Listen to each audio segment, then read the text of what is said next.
Un pouvoir sans opposition est un pouvoir qui, naturellement, est en situation bancale. Il l'est car il lui manque des contrepoids, et ces poids ne peuvent être à ce moment-là que la société civile et la société médiatique. Alors, la société médiatique, nous en avons à peu près traité de l'inexistence, puisque au jour d'aujourd'hui, l'information n'existe plus, elle est remplacée par les variétés. Un journal d'information, c'est un élément où des informations de plus en plus rapides se bousculent les unes derrière les autres pour vous faire oublier ce qu'était la première. En attendant, l'access prime time, le feuilleton, la pub et le feuilleton ou la série télé, en général policière, d'ailleurs, vous noterez que sur ce terrain-là, on n'a jamais rien inventé de nouveau, permettant de survivre dans un univers de plus en plus éclaté, où la TNT arrive, où les journaux traditionnels se perdent un peu, et où on a de plus en plus de mal de trouver un référent, c'est-à-dire un espace où une information et un démenti ne sont pas deux informations.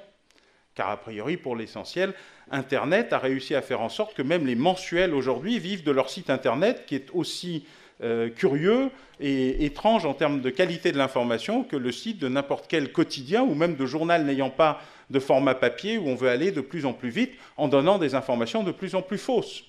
D'ailleurs, très régulièrement, quand je fais des interventions de ce genre et qu'on n'a pas la gentillesse ou l'honnêteté de dire voilà comment on va vous présenter, je découvre des morceaux de ma vie que je ne connaissais pas moi-même, tirés du web, et c'est qui commence par expliquer que je vous remercie ceux qui m'ont invité de la nécrologie, qu'elle est malencontreusement inexacte, et que je commence par 10 minutes de correction matérielle. Je ne juge pas de ce qu'on dit de moi, parce que ça, c'est la liberté d'expression. Par contre, le fait de ne pas avoir fait ce que j'ai fait ou d'avoir fait des choses que je n'ai pas faites est toujours un sujet un peu inquiétant.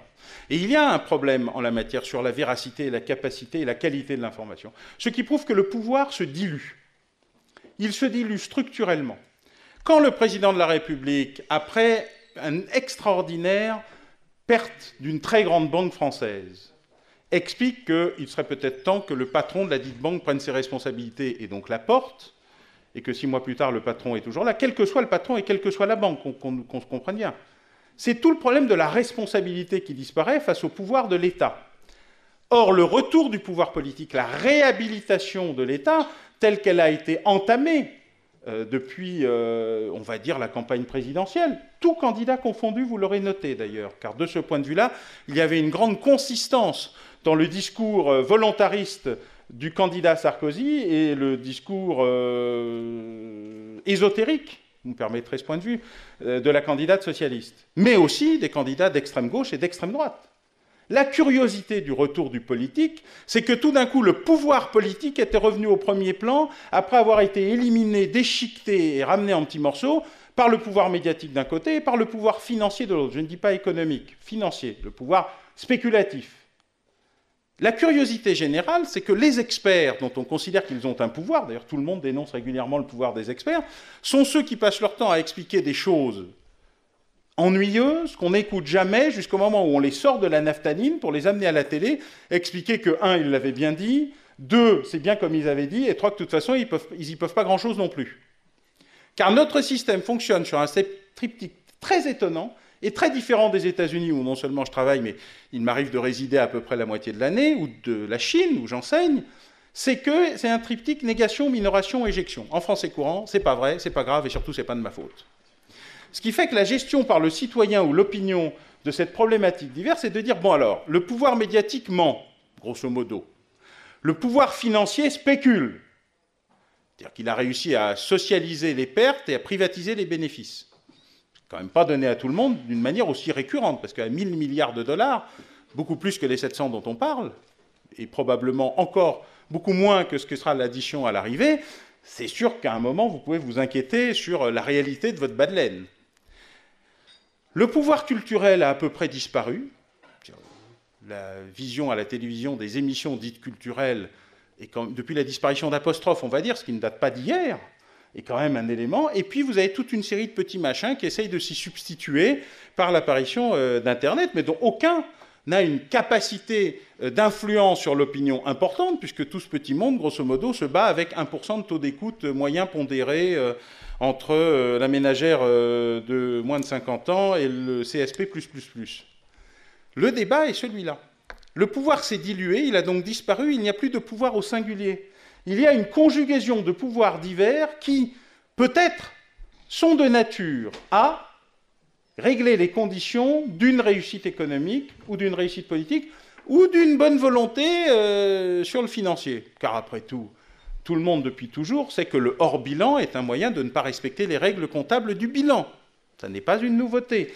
Le dérivé de cocktails de fonds reposant sur on ne sait pas très bien quoi, ça fait à peu près 10 ans que les économistes, y compris celui d'une des banques les plus touchées par la question, Natixis, a écrit, sans capacité d'influer sa propre direction à l'époque, qui était aux caisses d'épargne, de dire, vous savez, ce truc-là ne repose sur rien, un jour ça va nous péter à la figure, et on ne saura pas pourquoi.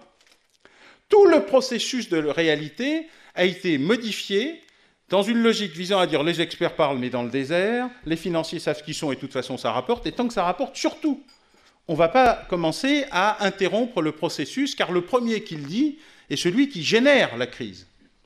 Et la crise, c'est comme tout, ça arrive toujours. C'est plus ou moins rapide, le principe de réalité arrive toujours plus ou moins rapidement, mais il arrive, c'est une des réalités de la réalité, c'est qu'elle gagne toujours à la fin.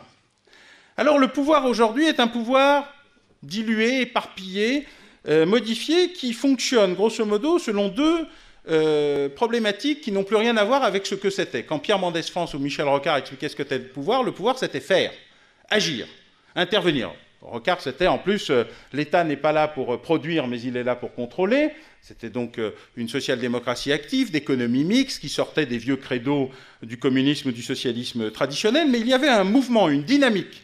Le pouvoir était là pour dire les choses et les réaliser. Ensuite, nous avons eu une longue période de ni-ni. Alors, comme on n'était ni interventionniste, ni libéral, on n'était rien. Et quand on n'est rien, on ne fait rien. On attend que ça se passe. Il n'est pas de problème qu'une absence de solution ne puisse résoudre, disait le président Queuille, repris, semble-t-il, par le président Chirac, et il a démontré cette capacité à ne pas faire, et donc à ne pas résoudre, car en définitive, si vous ne faites rien, vous ne résolvez rien, durant une dizaine d'années, sans que ceci, d'ailleurs, ait en quoi que ce soit posé problème à la vie de la nation, ses libertés individuelles ou ses problématiques fondamentales. Par contre, elle a pris un surpoids considérable dans sa capacité à réagir, contrôler, rebondir sur une éventuelle crise structurelle dans laquelle nous sommes. Nous sommes dans une crise parce que nous sommes dans la crise de tout. Nous sommes dans la crise alimentaire, la crise des matières premières, la crise du pouvoir d'achat, la crise financière, la crise industrielle. Toutes les crises ont réussi à se cumuler en un seul moment précis, à une seule étape précise de l'histoire, et c'est maintenant. Et c'est là où vous avez besoin du pouvoir.